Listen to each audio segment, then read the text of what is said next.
Satsang number 9, succession plans that exist only on papers, why they don't translate into continuity. So welcome to HR Satsang, a reflective space for human resource professionals to pause, connect and rediscover the soul of our profession.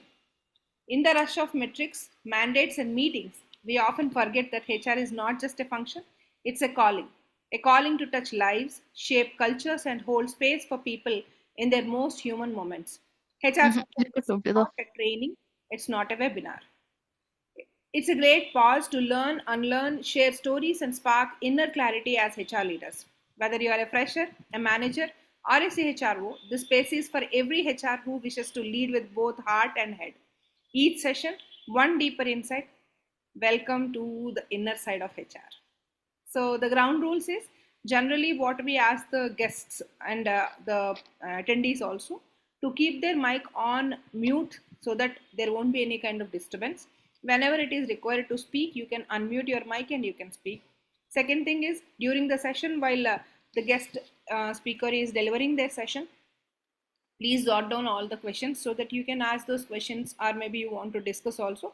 That can be done in the question and answer hour. And keeping the mobiles on silent so that you can listen without any kind of disturbances, and keeping the low light for your videos, and you can switch on your videos, no problem at all, so that we also can see you, meet you, discuss with you, right? And coming to the topic's introduction, succession planning is one of the most discussed and documented HR process today. Almost every organization has succession chart, a list of potential successors, and a leadership pipeline on paper. Definitely we have it. But yet, when real leadership transitions happen due to exits, growth, restructuring, or crisis, continuity often breaks, roles remain vacant, confidence dips, and organizations scramble. This raises an important question: if succession plan exists, why don't they always work? Is it because succession is treated as an annual exercise instead of continuous leadership journey? Is it because we identify names but don't build readiness? Or because organizational realities, culture, and politics quietly override formal plans? We don't know. We still have to know from Srividya's experience today. And today's HR Satsang is not about templates or frameworks, but it's about understanding why succession plan often remains on paper and why it really takes to translate them into leadership, what it really takes to translate them into leadership continuity. And it's a reflective experience-led conversation because we always invite guests who are already having 20 plus years of experience in the industry in different HR functional areas, so that they can give their experiences as the learnings for us, which will make us understand and act wisely whenever the situations come across. And this is also, it gives me a great pleasure to introduce our speaker for today's HR Satsang. Ms. Srividya Jayaraman is a strategic HR leader with over 20 years of experience, global experience in people strategy and organizational transformation. She has worked across diverse environments, including startups, GCCs, and high growth organizations, partnering closely with boards, CXOs, founders, and leadership teams. Her work spans leadership and workforce design, succession planning, performance and compensation frameworks, organizational transformation, and building leadership pipelines that align with business realities. What makes her perspective especially valuable is that she brings together board level thinking, organizational context, and on ground people realities. It's not just a theory. We are confident that today's session will help us rethink how we approach succession beyond documents and towards true continuity. So, on behalf of NRich HR Academy, myself Lavanya, the Program Director of NRich HR Academy, and the HR Satsang community, I warmly welcome Ms. Srividya Jayaraman and invite her to lead the today's conversation. Hearty welcome to you. You can show the PPT. The subject that has been, it's a very strong theme, to be very frank. It is something that everybody is talking about today. And with all those transitions, transformations that we are looking at, a very apt topic is what I would say. Just go to the next slides. I really don't want to make it more theory, but then succession plan, why don't they actually translate into a continuity? Many organizations, actually large organizations, I have seen it, are proudly they claim that, we do succession planning every year. There are some organizations which does it every alternate year. But then few actually can showcase or actually state that, yes, their leader, once somebody exits, they do have a ready-made leader. That's very few of them is what I've seen. And I'll share some of the examples as well as we proceed today. So most of the succession plans actually get trapped either in the form of a document, or it gets trapped in the form of a checklist, or in the form of a PowerPoint presentation which actually has to be submitted. It is just not just an administrative process. It is not just a treat, a document that has to be treated to be kept safe. It is something that every company will have to actually focus and start working on. There has to be an exposure on it. There has to be some kind of a stretch goal that people have to be provided with. I noticed that, the first thing that people ask the minute you talk about the succession plan is 9 box model, right? And everybody's name gets into some kind of a boxes, and a checklist is prepared. But after that, it is agreed in a meeting, but subsequently, what is that actionable? Who is supposed to pick that actionables? There are, see, large organizations will have different people. You will have a separate learning and development team. You will have a separate talent management team, and all of those things. But then, who is deliberately working on a specific capability building? There will be learning and development, but again, everybody is budgeted, and then very few people actually focus.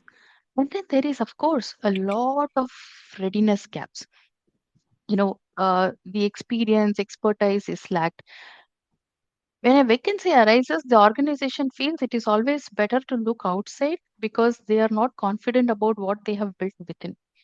To be very frank, I still remember when the pandemic struck, every organization was actually looking at this particular exercise in the form of a BCP, business continuity plan. So if something happens to one person, that there is somebody who is actually driving the business has to continue. So this was something that I have seen. But then, has it been successful? Uh, I really didn't find I would still go by 50-50. I cannot say there are organizations which has been fairly successful as well. There's one more question which I always have is the leadership hesitation. When I say leadership hesitation, it is like people do not want to give away the power. If I actually develop a second channel or a second line, doesn't that mean that I'm going to lose my place? And today, with all these layoffs and other things, everybody has the fear factor. Oh, that means a junior person can be made to sit in my position, and then I'm going to lose it. So the fear of losing control is also one of the real reason where people do not really help. The leaders do not create another leaders. And I also find, there is no accountability. Who is accountable? There are few people as part of their KPIs or OKR, whatever you build. They have clearly been given that you are supposed to develop this number of leaders, right? But then, who is owning that?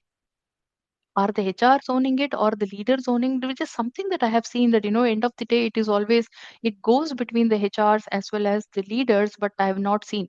But there has been a number of excellent success that I see. The first time manager or the second level, third level, up to director level is something that I have seen. But subsequently, when the organization scales, that's when, we always have issues. Can we just move to the next slide? Uh, there is a high cost if in case a leadership exits. Thank you so much, Lavanya. So herein, if you look at it, it is on a paper. There is a lot of disruption. So let's say if somebody leaves, there will be disruption. There is an emergency, right? And you get people at a premium cost because you need somebody who is aligned with the organization, who knows your business in and out, and the employee trust. You see, all along, I have been of the opinion that I am a backup for someone. But then suddenly I see that I have not been considered. There is also certain cases where I have seen that certain times person has been considered as a backup and that person becomes a leader as well.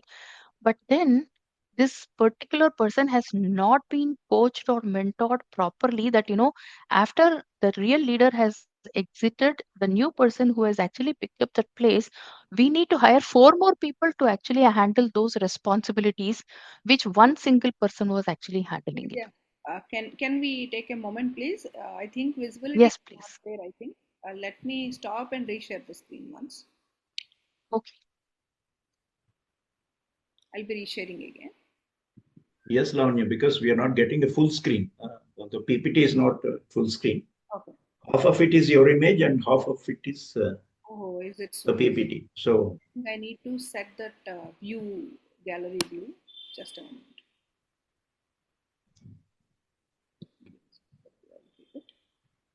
I'll share this.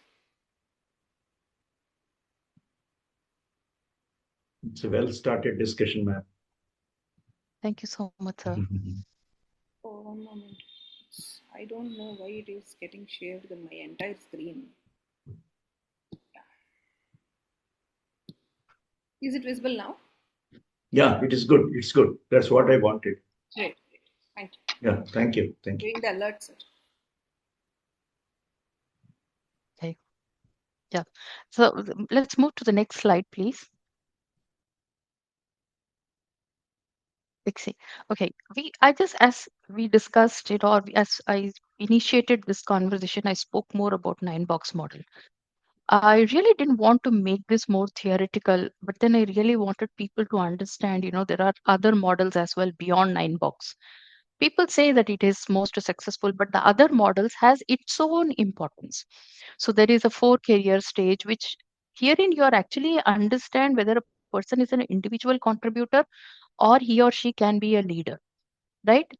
But then here I say that somebody has a capability to be a leader, but then are they willing to be a leader? There are, if you have worked in an IT company, you would notice there are many people who are experts in technology, but you ask them to lead, they do not want to lead because, leading means people management. A technological management or knowing about a subject or managing people are two different cup of tea, right? And so you actually have to look into it whether there is a skill, but are they actually willing? Subjectively, they are really very strong. So here I see there are 2 different models. The most famous model, which most of us would have in human resources known about the competency based model. Here you will exactly know whether a person is ready for the particular role. You will know the competency levels and everything. That is lacking in 9 box, because in 9 box you are checking with the leader, asking them who can actually be your backup on A, B, C, D criterias, right? But then the demonstration of those particular capabilities are something that you will find in competency based assessments. And then there is also one more framework which we have learned is the 5 Bs, where we talk about the behavior. So it precisely shows if this particular leader who has been managing, say, 150 people, can he or she manage around 500, 600 people? Or 500, 600 people, can he or she manage the new age? So these are some of the things that it actually takes care. And there is another thing called integrated talent profiles. Is this profile um, really for succession? It is actually data heavy, to be very frank. There is a lot of assessments you put together, it is a lot of mathematics into it. Certain times, those holistic view that only creates more paper. It is like your a blood test report. You create so many test reports, but then are they really useful when somebody is leaving an organization, when you need to really look into a backup? I'm not too sure, because it is data heavy. People normally try to avoid that. Can we move to the next, please? So looking at that, if you look at it, as I stated, 9 box is actually best. It gives you the entire leadership in your organization, puts them in the right box, but it does not show whether they are really ready. If I put them in, say, 9 or 8, what does it show? Are they ready to be the exact? So again, you will have to put them in a green, amber, or orange or red, and then you have to actually see, are they ready? By when will they be ready? And then it fails to capture the aspirations. Have you actually checked with them? Are they willing to pick up that? Or are they actually willing to do something else? Probably they want to do something else beyond this. So this really actually does not show the real succession decision. So to be very frank, to work on a succession plan, it needs to be a mixture of multiple models. Can we move to the next, please? Yeah. So this is what I say, don't just rely on 9 box. It has its own pluses and minuses, but then there are other areas like are the motivation risk, the capability, the depths bit on it. So you need to actually start working on certain ecosystem as to what is useful for your organization, what is best for your organization, and accordingly take a decision. So don't go by the model. You use those models, but it has to be in such a way that you mix those models in certain way which will actually give you a very good result. Move on to the next slide, please. Yeah. So here some of the success stories. There is something that I'll love. If you look at it, um, whether it be hiring of Sundar Pichai or Satya Nadella, I've given you some of these examples. You can actually go through into, because this I don't have enough time. Lavanya ma'am has not given me enough. Otherwise, I could deep dive into each of it. But if you look into it, what is common thing out of all of these things? These are the people who have actually worked with the leader closely. They have actually become confident. They were actually groomed by their leaders. They started picking up and started taking certain portion of the work. They started picking up and started taking decisions. This is something that we always miss. If a leader is actually proclaiming a person as a backup, but they do not want to give away the decision making, they do not want to give certain authorities, they still hold on to the authorities. They will say, okay, you tell me and then I will think about it. So now you have taken away the thinking portion of it from the people. But herein, if you see, some of these are the companies which actually have been most successful, and they have always had, there has been no emergency in all these organizations. It is a complete perfect landing. Next slide, please. Yeah. So what is it? If you look at it, the successor was already delivering the outcomes. So the leader was there and the successor was someone who was working on it continuously with the leader, and the leadership style actually matched. This is something that we have to understand. Leadership not just matched, but this particular person knew what was historically going on and also was aligned with what is the future in hold of. When I talk about future, I'm not just talking about just the organization, but the organization with the VUCA world. The world is transitioning in a very fast way. So organization will die if they don't start picking up those new practices. And if you look at these particular successors, they are having a leadership style where they will take everybody collaboratively, but at the same time, they also understand where this organization's future actually rests. Can you move to the next slide, please? Yeah, this is what I found common in all those success stories. The successor was already doing that particular job. The trust was something which was already there. These are some things which I had stated to you, and it was intentional. It was not reactive. People, they did not. They probably had 3, 4 people at the backup while they were training. They probably had multiple people, but those multiple people were all ready, and there was one person who was successful. That could be a reason. But then the power and the authority transfer happened seamlessly and beautifully. And the business continuity was something that was non negotiable. They ensured that the people, the customers, the common man, and the employees, everybody's are comfortable with it. And this is something that I have noticed in all those success stories. Move on to the next slide, please. Yeah.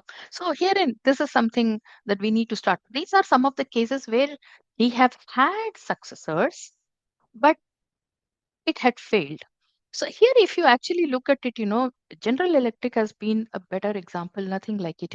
They actually had a good successor, but then where exactly they failed, they actually looked at the successor based on their past success, where they failed actually to see, okay, this, but they didn't realize that there is going to be a disruption that's going to happen in the market, and based on those disruptions they need few capabilities, they need few competencies. So they weren't ready for that particular thing, and that is where they actually failed. Similarly with Nokia as well, the Nokia, if you had seen again, uh, I will have to go ahead and see. It talks about the VUCA world where they actually missed the market. The market required a completely new model, but that didn't happen. And that really couldn't be done by the new leader who was there. Same happened with the WeWork or Starbucks. And we do know about Infosys. Infosys had multiple leaders, but finally you had to bring back Narayan Murthy so that they can actually stabilize, so that there is no reputational loss. Most of them actually really did that.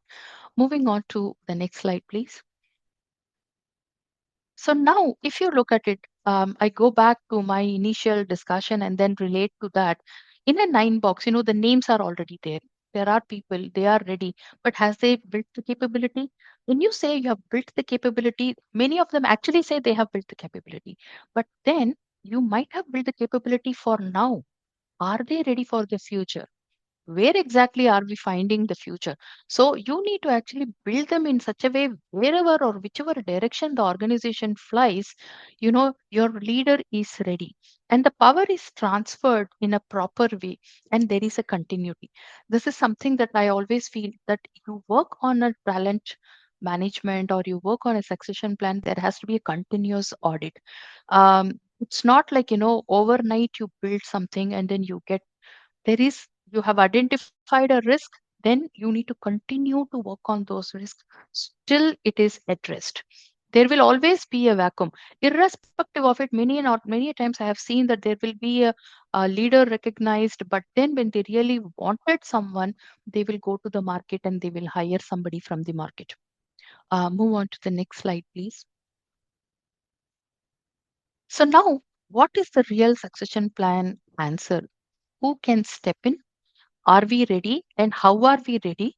Are we really ready is actually the question. Have we addressed the risk? And organizations have to follow them confidently. But will the organizations follow them confidently? Because if I had addressed and then taken up somebody as my future or as a successor, and if I lose that successor, many a times it so happens that you have a successor, and then finally you find the successor has got a very good opportunity outside and they would actually leave. So all your effort has actually gone in drain, and you will have to now rework the entire thing. And when you have to rework, it is not like overnight you are prepared. You need to actually spend the entire time and all that effort that you had put in. It would have been a 2 year, 3 year, or 5 year. We do not know how long it would have taken, right? So the real succession plan is, it's not easy. And to add to this particular thing, can I just move to the next slide, please? Okay, so why do we fail? It's administrative in nature. Many a times, it is a one-time activity or an yearly activity. They will do it just exactly before the appraisal process, and nobody actually reviews it. Nobody goes back and looks at it. Is it actually relevant? And as the organization move, uh, have we actually accordingly picked up the right candidates? Certain times it so happens the old candidate's name will be there. The candidate probably has already left the organization. So the focus has to be on building the right capability and finding the right people. The sudden change in the market, is it taking into consideration? Sometimes the HR do not have the proper understanding of what is the market situation, where do we see ourselves 5 years down the lane or 3 years down the lane. Okay, so when the plan is there, you have to choose the successor in a proper way. In all of these challenges, there is one more challenge that we need to add up. We need to start looking at the generations. If you look into multiple organizations today with the Gen Alpha coming in, you know, and the kind of AI technology coming in, what I see, there are some leaders who are really good. They understand the products in and out of it, but they are not ready for AI, right? And then you have the Gen Alpha who are more techy in nature. They they like everything technology and they want it super fast. And they really do not understand. And certain times I see that senior leaders They would go by the hierarchy, they would go by certain methods and methodologies, whereas the current generation or the alpha generation, I am not blaming it or I'm not saying it is negative, but it has its own plus, it has its own minus as well. And so when you work on your succession plan, you need to start looking at it. The leader whom you have actually picked up, are they gelling well with Gen Alpha? Now, I'm sure over some time back, another few more years, you will have Gen Beta as well. And that is going to be more difficult beyond the Gen Alpha. Next slide, please. So, thank you. So, how are we going to address? So, I'm still, I'm not able to give you a real answer. I have seen in the market 50% of them success and 50% of the failures. And herein, nobody picks up, nobody owns the failure. Many a times people realize that, okay, they would identify somebody as a leader because they like them. Okay, they may be someone else who is more capable, but then they might identify someone whom they are very close to and they feel that person should be um, in certain position. And this is something that I have seen in family oriented organizations. They would always say that we would like to grow, we are more technology oriented, we want new things to come in.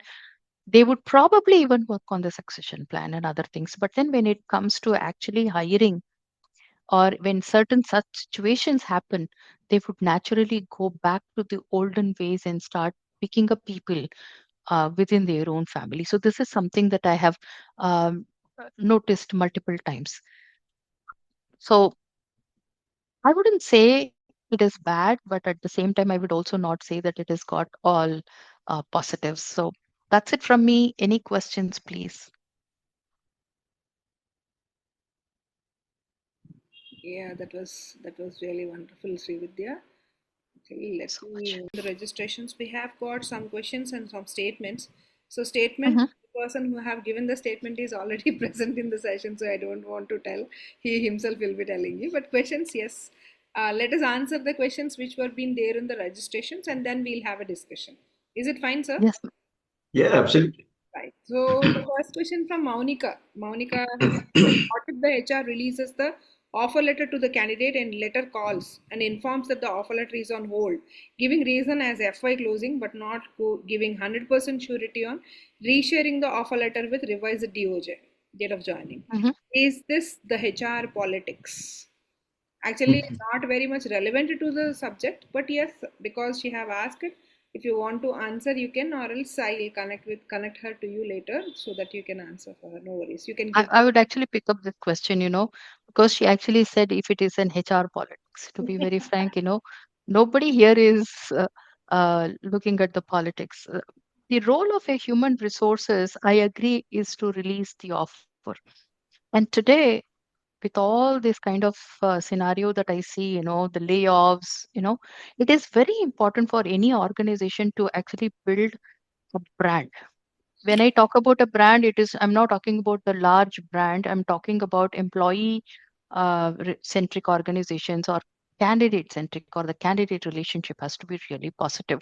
Hmm. So when you're actually revoking, once you have given the offer and you're revoking the offer, you're actually giving a very bad experience to a candidate. And over a period of a time, this is going to spread across. And today, with all the social media, people are going to talk about it. And this person who might also post, it is actually going to be a bad experience. So that's number one. And are we saying about HR politics? I see, herein it is not the HR who is actually taken a decision. It is the management who has taken a decision. So it actually shows that the organization is not prepared, or they did not have a proper plan. They did know where the budget is going on, or they did not budget it. So it is actually showing their weakness, Right. and it is upfront available in, it's shown in front of everybody. And then if I have to actually take this into another segment of it, there is a legality of it also. If an offer has been released and the candidate has accepted it, then if I'm not mistaken, it is as per the Section 5 of Indian Contract Act of 1872, if I'm not really mistaken. Um, it is very clear, if a person has accepted it, Hmm. then the organization has to honor. But if you have had released an offer which is a conditional form, Yes. offer. Conditional offer could be like, you should have accepted it on X day, Mm. or you should have said only if the BJV is cleared. So you have a condition over there, and that's a kind of a circumstances you can withhold the offer. But then, if you have already given an offer and the candidate has accepted it, there is a legal binding as well, and there is a brand element and an experience as well. So I really feel that I wouldn't put it as an I blame it on the HR. I would actually put the blame on the entire organization. See, actually, I think like this situation could be whatever the reason it could be, but she might be asking about like what HR can do there. Of course, what happens is in the organizations, most of the times, HR is the person who's going to deal Hmm. with the candidates, and he is the responsible one who needs to answer all these things, right? So, I mean, first contact will happen with HR, and HR is the one who releases the offer, who completes the, intake of the candidates and all the processes and all. That's where more of the people will be having this assumption like these are the ones who are the decision makers. Instead, as you rightly said, these are not the decision makers, they are the decision influencers, and definitely they are the executors.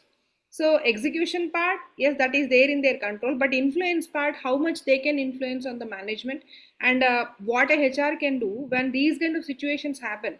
Because you are a hiring manager, let us say you have given me one position which I have to close, and I have already brought the candidate, everything has done, offer is released, he is coming to join tomorrow, and we revoked without the condition, as you said, it's not a conditional offer letter what we have released.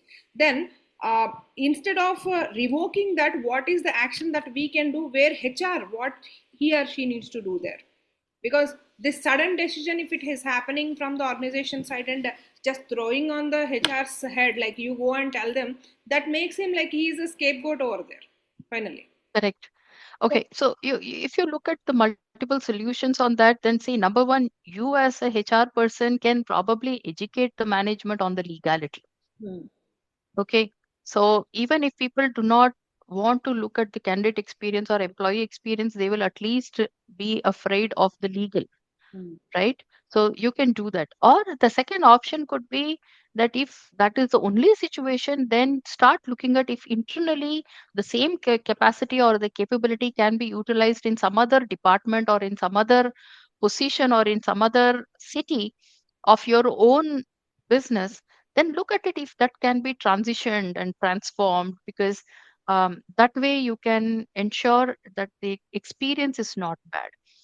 And if that also doesn't work out, then probably you will have to help this person, because see, if I receive an offer, I would have actually resigned, right? hmm, And I'm probably serving my notice.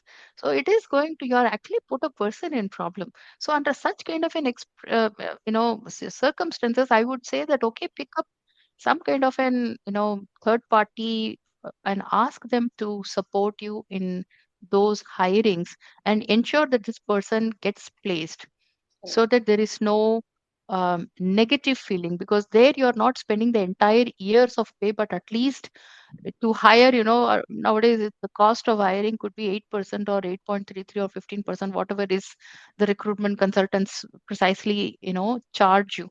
But there is no heartburn. So this is from the solution, from the ground, is what I would think about. Absolutely. There is a lot much to discuss about these kind of things, and we are going to have many more sessions on these things so that we can discuss on the real time situations and what are the situation. Even we as because Enrich, like Enrich HR Academy is a part of Enrich HCM Solutions. So we have the consulting part Okay. as well as the placements part also.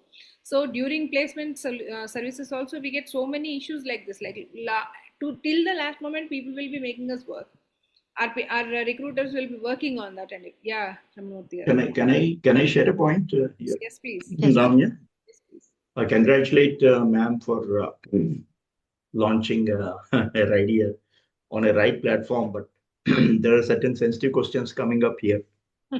Speaks of the ethics, work ethic of the organization when new aspirant likely to enter the organization. It definitely, as Madam said, it indicates a distorted image. I mean, projecting a distorted image. But then Yes. the alternative would be that the same candidate can be called for another healthy conversation. Hmm. And then explain why and why not your application or your candidature may not find place. And in future, offers will definitely take care of your proposal or your candidature.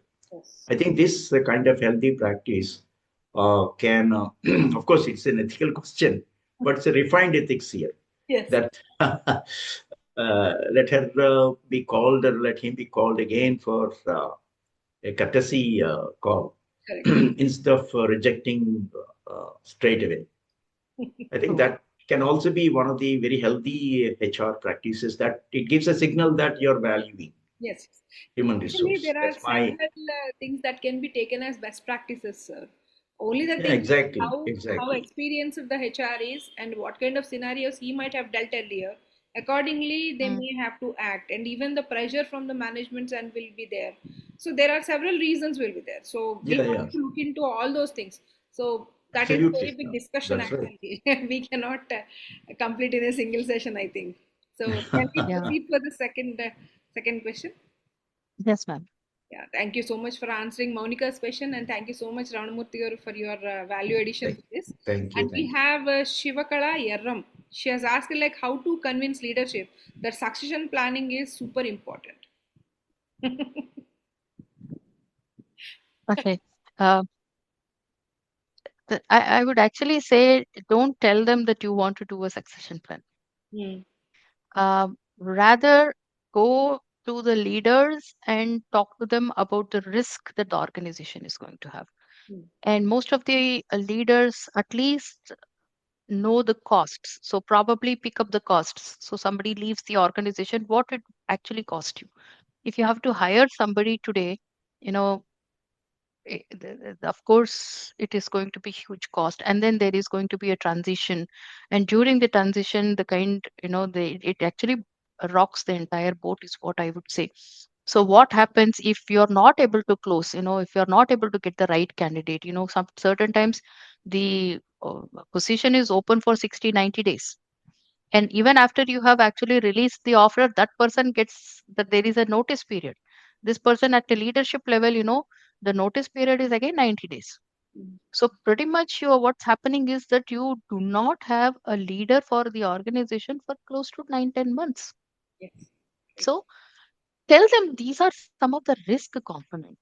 Hmm. So when you highlight, so it's never, you should never say that as a HR that this is what if situation happens. So you will have to probably teach them, and it has to go step by step.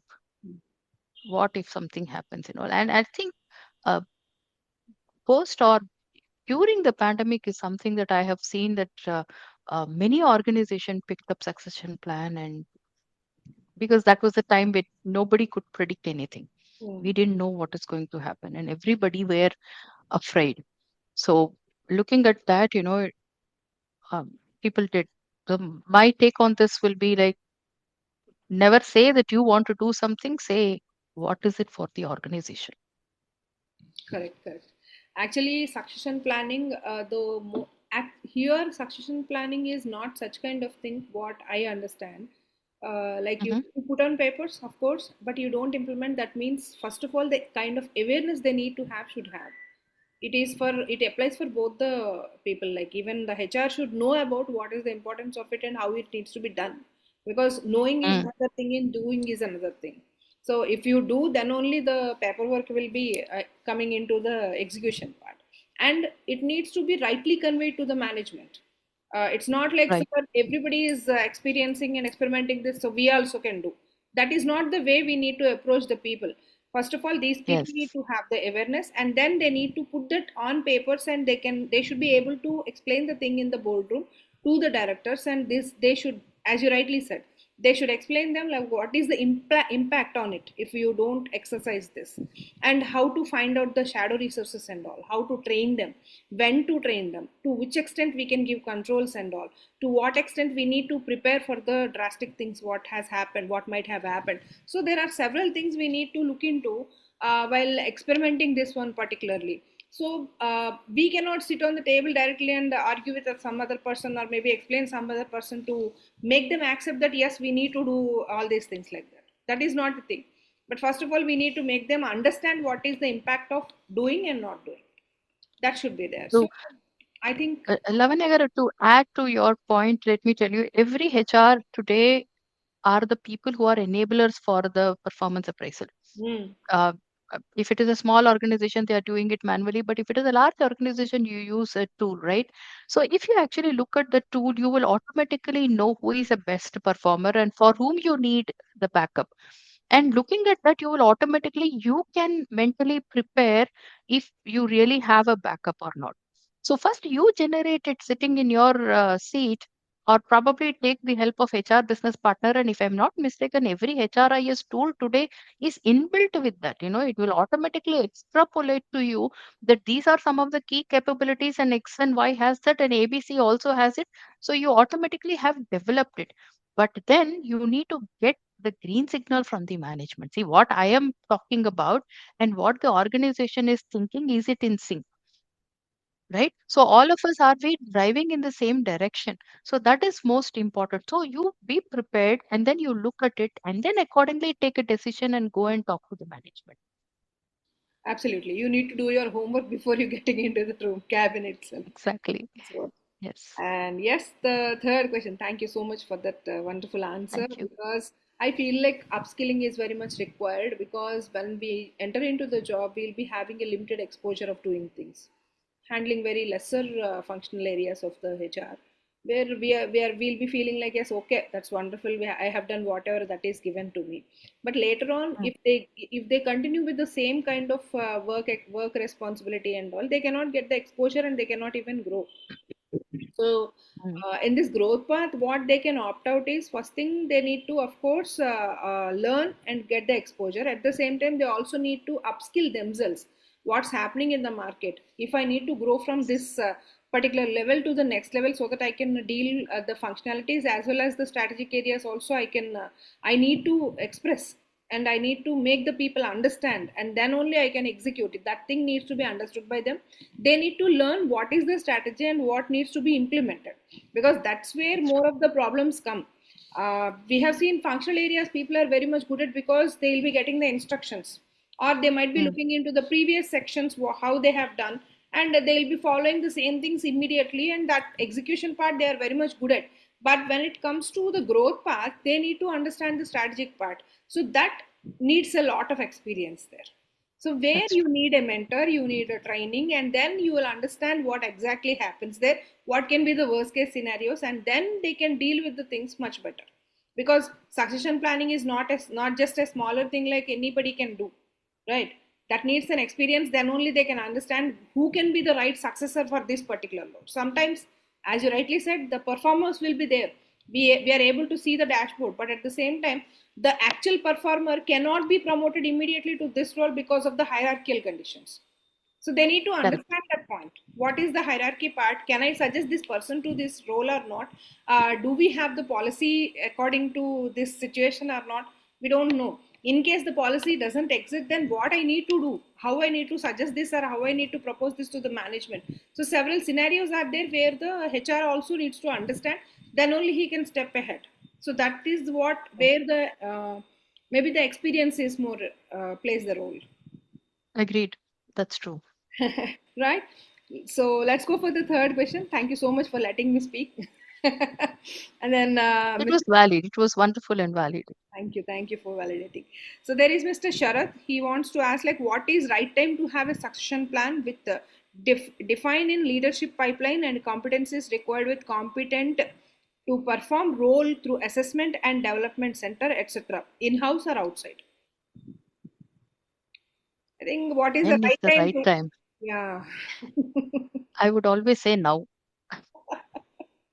Okay. So, the I mean, keeping the jokes apart, the what is the right time for any succession plan is even before you can gauge a problem is going to happen, or there is some problem that you foresee that somebody might leave.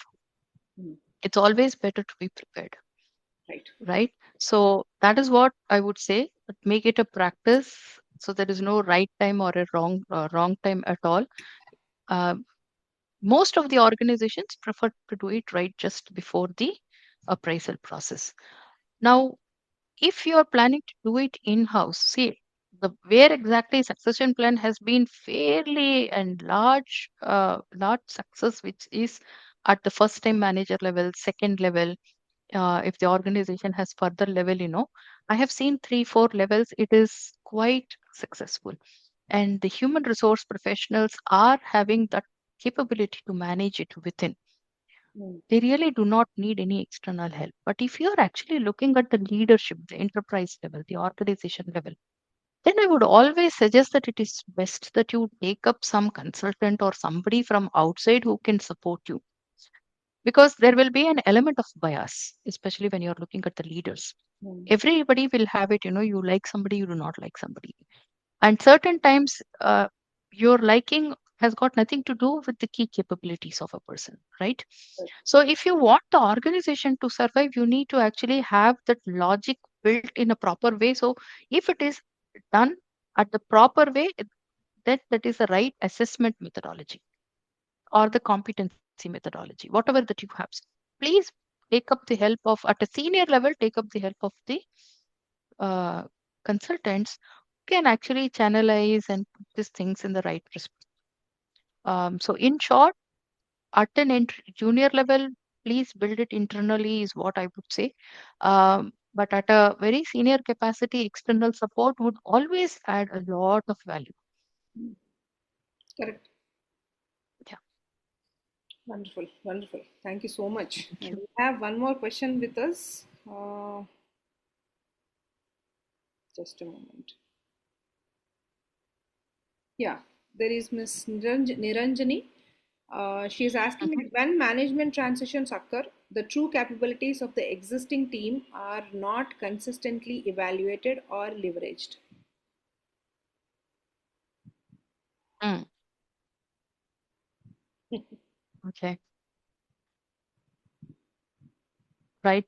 I mean, I can still consider this as a statement, Of and course, yes, I do feel it, so. it does happen. Uh, when management transitions occur, a new leader has actually taken over.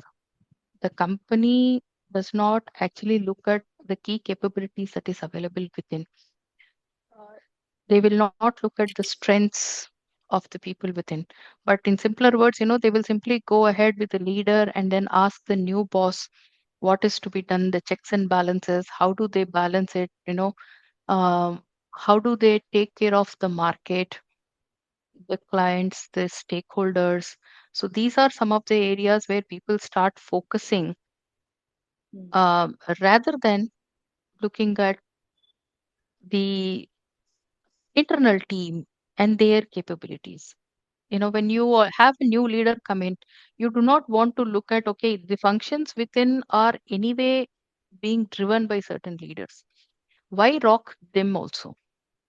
Right? When they are actually going on in a smooth fashion, let it continue the way it is continuing. Let us only try to have this leader and then see how we can build that connection with the leader and organization and ensure that there is a positive experience with the stakeholders and the clients. This is what everybody is started looking at it.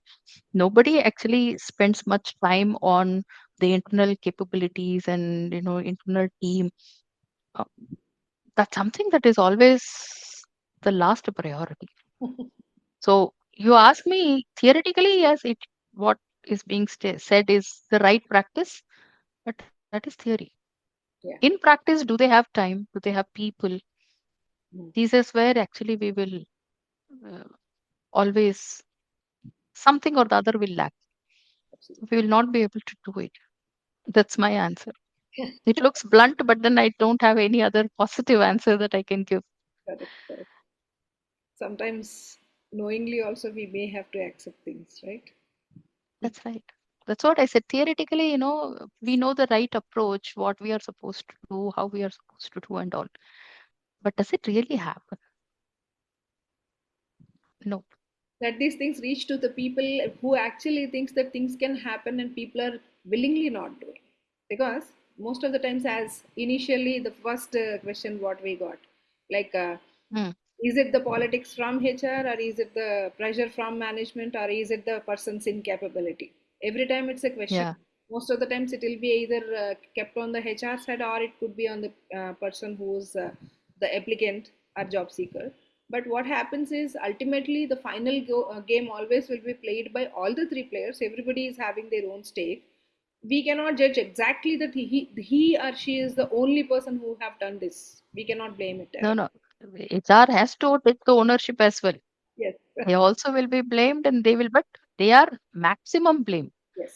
Publicly, they are blamed. Yes. Okay. The rest of them actually hide behind them, is what I would say. Correct. Correct. But everybody owns it. I mean, I will also say that HR also owns it. Absolutely. Right. Thank you. Thank you so much for that answer, because Thank you. these kind of what do you say, mm, blunt answers sometimes make people think properly. Maybe it's required, right? They need to think and act on that. Right. We have Yeah. Mr. Ramanamurthy Garu who wants to. Already he has given a statement. Of course, I have put it to you. I'll whether do you want me to read, sir, or else do you want to speak on this? No, no, I have few points to add. That's all. Yeah. I mean, I Yes, sir. got the Please. answer. I got the answer, and Srividya ma'am had done a lot of homework Mm. and visualized the future canvas also, and she answered it very, very well. I appreciate. But while acknowledging the points made by her and you also through the discussion, I have few points to make.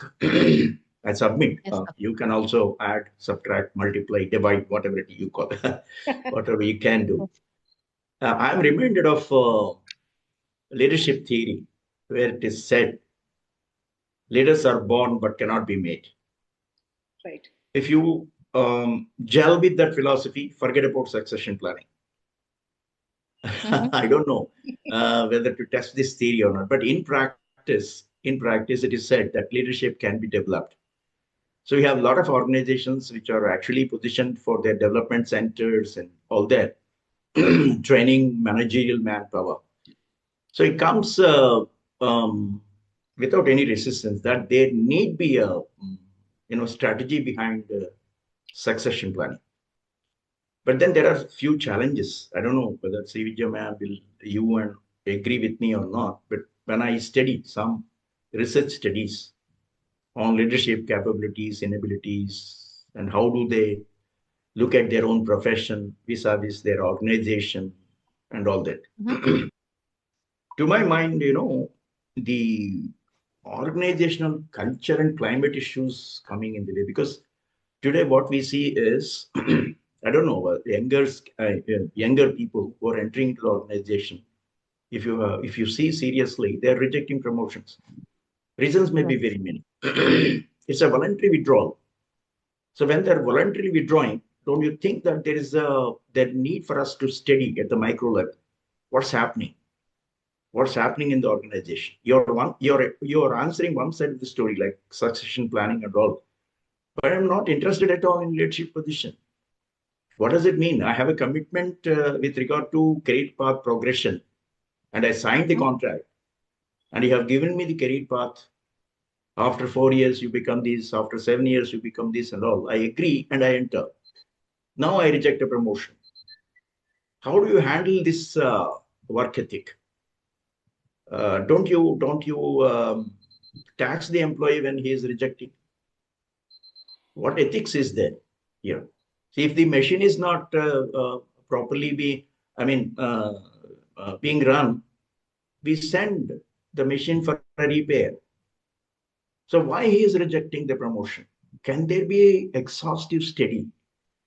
So before you plan for succession planning, there are, Madam has said, 9 box theory plus all other models are emerging today. These are very fine, and she herself expressed the concern over whether the theoretical models are meant for application, the gulf between theory and practice. And what happens is in the process, the HR function is being pressurized. Is being pressurized. Every ethical issues are on the head of HR. This is too much of a thing. This is too much of a thing, I say. So what is the organization culture? Who monitors the organization culture? Well, second question, second opinion of mine is, There's a leadership challenge. You see, Madam has rightly quoted the Infosys example. As soon as Naran left Neelankan, Neelankan took charge. Again, there's I don't know what has happened in Infosys. It's a best example of the upcoming information technology industry.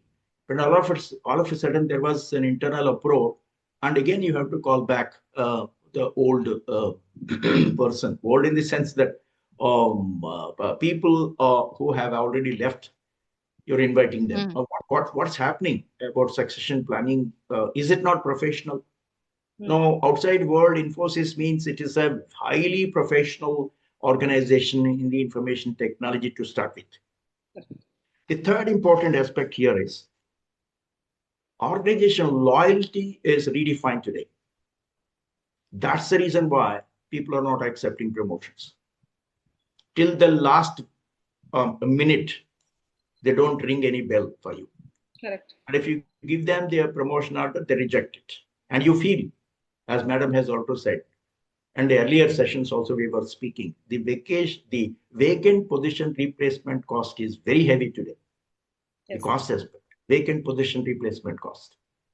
So the best suitable position is not on the basis of skill or whatever, but whether the person brought from outside can gel with the existing structure. These are all the undercurrents we need to answer again. And when this white canvas of changes are there, then we have to examine again attitude, skills, and knowledge levels. And if you don't do that, again, homework, then there will be a mismatch again. Position, person, fit is a question mark. So these things will definitely, help us to answer the bigger issue like succession planning. I think so. So these are my just marginal additions. Sorry if I cannot make any sense out of it, but you're the practitioners, but I'm only a theoretician, academician, researcher. So I just wanted to present my points. Such a beautiful way you have actually thrown a challenge on us. And to be very frank, I agree with you. Somebody has developed in an organization, and then when a promotion is given, they reject the promotion. See, this is something that I have seen in my career. People want to be an individual contributor. They do not want to really take care of people because they feel it's very difficult. And unlike where you gave me an example of a machine, if it is not functioning, then you can actually give it for a repair. But when it comes to the human being, say a machine, there is an input and there is a standard input and there is a standard output. But when it comes to the human being, there is no standard input and output. The expectation Yes. is you input 1%, but the output has to be 60% or 70%. That is the kind of expectation that is, the pressure put on the people. That's also one of the reason where people sometimes cringe and run away. And then there is also one portion of it where I would actually bring it from what you had given in your previous discussions on the behavior, the attitude of the people, right? So Yes. that's most important. No, I'm not going to talk about loyalty at all because today there is no question of loyalty. If I had shown a loyalty, but my company might have terminated me, right? So people do not really like that word called loyalty at all. So I'm not going to talk anything about that particular portion of it. But the second, one more point which you actually gave me and I really loved it is who is going to monitor the organization culture. Um, it is supposed to be everybody in the leadership, No, my but point then is, ma'am, rejecting everything and staying in the seat is not acceptable. That's what I'm saying. See, you are a person of some knowledge, mm, a right attitude when a person is growing and he is rejecting a promotion but still stays in his seat. How can you allow them? Ask them to leave the organization. I'm so vehement in my comment, in the sense that there mm, must be some a legal provision also, because how it happens all of a sudden, what HR can do or what top management can do, how these kind of scenarios in these days of lot of challenges, should there not be a very critical and well set code of conduct for the employees? Why not accept challenge? They are supported by top management right now. If they have any challenge, let them have the grievance expressed. You have all procedures in its place. Correct. So how can you allow? You cannot just simply bring out a succession planning approach like this without taking cognizance of these kind of indifferent behaviors of people of a particular cadre. Agreed. That creates a lot of crisis. So how to handle it? In case if it is necessary, I propose that there should be a change in laws as well.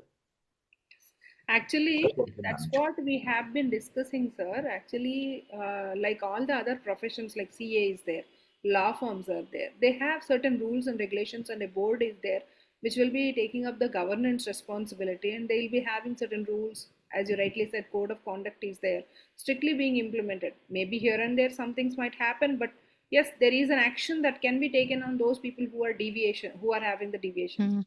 But Mm. coming to HR, there is no specific practice, particularly neither proposed by HRs Right, right. nor even proposed or supported by the government also. So very few things are there which will be protecting the labor laws, or maybe the women employees, or certain areas are there where Yes, they are yes. being protected very feebly.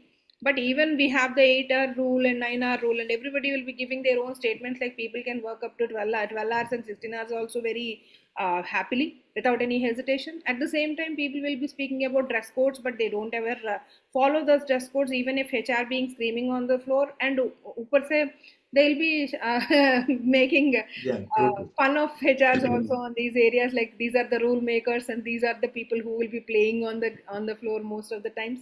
But actually speaking, a person who takes care of a particular responsibility related to the process, or maybe the productivity part of the organization, maybe it's the product preparation or maybe a service implementation, they have a particular framework of their role and responsibility where they can implement that, and for them we'll be preparing the job descriptions and all. Unfortunate thing is, companies today are having the policies, having the systems, having the job descriptions, everything is there, but HR is one such area where always there is a gray line over there where people don't understand exactly what they want from a HR. They want the HR to do everything. At the same time, they want the HR to just be a silent spectator whenever it is required. So both the things are there. One thing is the clarity on that role, what a HR is being expected on the floor, how they need to be, what they need to do, and what is the output they need to bring, and their measures, performance measures, also needs to be done. And one thing what sometimes we also feel and laugh also, like if somebody is expelled from the system, let us say, or maybe somebody have resigned, those are the people they are going out, and HR is the one who may try to console, try to bring them back, and everything happens for them. But when the same thing HR is doing it, HR have to silently leave off, that's all. Nobody is going to what do you say, advocate for HR particularly. So True. HR role is such a crucial role, even if, and it's such a, what we can say, undermined role, I feel most of the times. Not the right kind of importance being given any time, because they don't participate in the I mean maybe turnover kind of things. But yes, that's the saddest part, bitter truth also. But at the same time, HR has its own role in the organization. Without HR, it's not a compliance thing to keep a HR, right? But still people want HR on the floors because they have to maintain certain things. They also know it, There but they, is a significant role of HR. yeah, Problem is that people are not understanding it properly. That's what it slowly means. slowly that may change, I think. Yeah, it is very, very important. So my point is that when people are, there's a silent crisis happening. Why youngsters are rejecting promotions? That's a very interesting aspect. They are from IIMs, IITs, enter the junior executive level at particular level, and then when they are growing, they have a lot of things. I don't know whether you have actually studied the research articles coming in that it's a concern. Actually, Um, as you rightly said, because you are a behavioral specialist, you know what it is actually. At the same time, I would like to propose one thing here is, the young generation, they don't want, most of the psychologists even say, like they don't want to get into any kind of commitments, whether it's in a personal life or it's in a professional life. Leadership is not just a single thing. I just can, I'm doing my job, whatever it is in my hands, and I'm going home. That kind of works are very much happy. They want to be individual. They don't want to share anything. They don't want to keep anybody, make anybody come into their circles and all. They want completely spend time in privacy part, particularly. Nobody should peep into my work. Nobody should question me, and nobody should burden me. These are all the theories of current generation. I don't know, I'm making some bold statements. I think this might bring in some negative points also, but Madam has already said no. yeah. She was suspecting about the future generation also, like alpha Yes. alpha So coming in. here, what we need to do is we need to first of all make them understand what is a teamwork is. Everybody cannot be an independent, though they are independent performers. At the same time, they need to work with the team.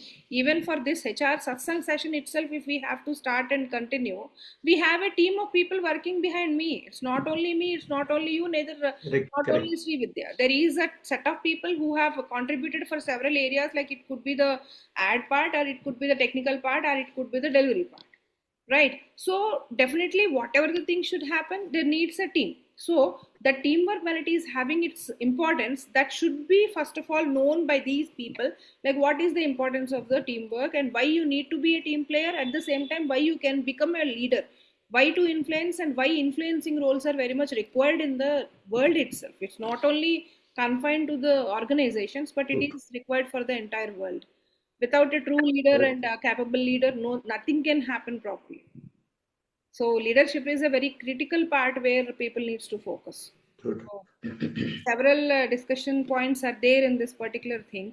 Coming to the succession plan itself, let us say if it is for a very smaller role, if we say that that replacement can happen very quickly, because that doesn't need any expertise, experience, or capabilities. Very bigger things are not very much required for some roles, but certain roles are there when they are in the leadership roles. Those are the critical roles where leadership is a first quality they need to have. I can do my work, but at the same time, I need to make you work so that the output can come. So, if I know the importance and if I can take care of all these things, I can manage with people, I can strategize the work, and I can make the people execute the work as per the timelines, then only things can happen. So, that is a bigger burden for me as an individual if I see. That is what people are moreover feeling pressurized and they don't want to take up. Maybe that could be one of the reasons. Maybe it's a bigger issue for debates, as you said. But I find it very much interesting today because Thank you. succession planning, of course, Srividya have taken really wonderful. Yeah. I think she has quoted Applause wonderful for her. points and Applause for very, very good. Thank you, sir. And she You know, has, that's I should say, a significant curtain riser for organizations to be there to alert their Yeah. systems. Because ultimately, the leadership crisis is the biggest challenge. right. If this Great. is not properly taken care of. But the points that you had stated, sir, I think there can be a thesis on that. Because as a researcher, academician, I would like to focus on certain issues, the current trends, man. Yes. So there are a lot of issues coming up. So it's an unhappy thing is we're not in a position to suggest certain organizational interventions to arrest these shocks. That's what it means. But So then there has to be both ways. We should actually not just think from the organization point of view. Can we also talk to those individuals? It that's could what be I'm like, saying. they are very good in the technology front and they feel the rest of the world is not accepting, whatever they are suggesting. And looking at that, okay, when a minor portion of it is not being suggested and I become a leader and there is going to be endless discussions and negotiations. Looking at that, these people might be dropping it. So this is my presumption, but I have seen a lot of youngsters today actually picking up and starting up their own industry and all, because I'm working very closely with these startups. Yeah, And I see a startup lot of culture. youngsters who are Yeah. actually doing really very well, and there they are actually able to do it because they are their own masters, Yeah, they are their own leaders. That's fine because we their are own not leaders. questioning that model. See, the question is if this is happening a lot, there's a code of ethics for human resources who enter with career path progression and they sign the employment contract and say suddenly they may say this reason, that reason, and all that. That again is because you cannot replace a person, you can replace a machine, you cannot replace a person straight away. There are certain challenges. That's where I was very much worried about how these things can be reoriented. That's what my question is. Of course, there is a bigger issues. Connecting issues are much more complex, as Lavanya ma'am has rightly put it. Anyway, that's a good discussion today. I'm very happy for this wonderful Right. value-adding session because there Thank are you. several points we have discussed, Yes.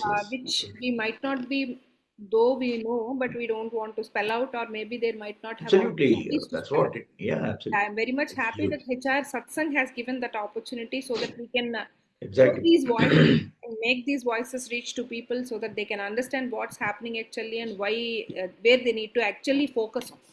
That's the Mm-hmm. So before my concluding the session, I would like to offer the gratitude certificate to Srividya also. So I'm sharing my screen currently. I'll be sharing this to you to your on your email anyways. But Thank you. before that, I would like to show this to Amma you. Ram sir is here. Why can't we have? And he I think he is not. His mic is having some kind of Thank you so problem. much. Okay. This is the gratitude certificate for Srividya for her wonderful session. Fantastic. Keep attending our sessions and keep taking more sessions. I'll be calling you again, inviting you again because we felt really very happy to have you here today. And thank you so so much. much for Ramnamurthy sir also for participating so It's wonderfully. my pleasure. It's my pleasure. These kind of discussions are very much required for HR people particularly. It's not just any kind of a regular talk show where we'll Oh, yes, exactly. it's a kind of No, there must be a very frank yeah. discussions that to go whether they can be implemented or not. Yeah. That's another issue. But people may brand as like these are the theoretical domains and all, and the people will be like that this and all. But let us open the discussion. So there can be n plus one number of solutions. NRich is working for that only. That's the reason why we go for debates. It has evolved a lot. This is something that I've seen post pandemic at least. NRich is doing so Yeah, that's well what in this exactly. HR satsang is answering so many questions which Yes. the HRs do not know where to go. Yeah. So So thank you so much for doing that. we have been maintaining this community since 2016. It was earlier very much active in WhatsApp only, and we used to conduct the physical sessions. And then later on, we shifted it to online so that more of the people can see this later also, and they can find it useful wherever, whenever, and wherever they require during their duties. Right. And thank you so much to both of you and all the other people in the session. You have made. Srividya ma'am, are you associated presently with any organization? Or? I'm an independent consultant, sir. Okay, I'm freelance. I'm Fine. stopping the recording. Huh?